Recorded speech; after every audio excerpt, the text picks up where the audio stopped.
Alhamdulillah. Rezeki tak salah alamat ya. Rezeki tak salah alamat.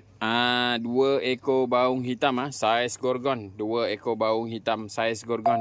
Pagi tadi dah ada 2 ekor. Ini petang tambah lagi 2 ekor saiz gorgon pula. Alhamdulillah.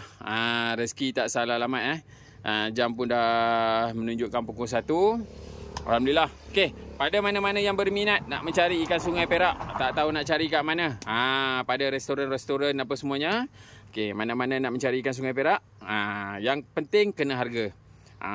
Yang penting kena pada harga. InsyaAllah saya akan kasih itu saja. Okey, pada mana-mana yang teringin nak makan ikan Sungai Perak tu, boleh dicari di kedai runcit Teluk Perang. Kedai runcit Teluk Perang. Okey, baung hitam. Baung hitam dapat didaratkan antara 2, kita bagi hidup ataupun kita belah perut terus. Itu saja.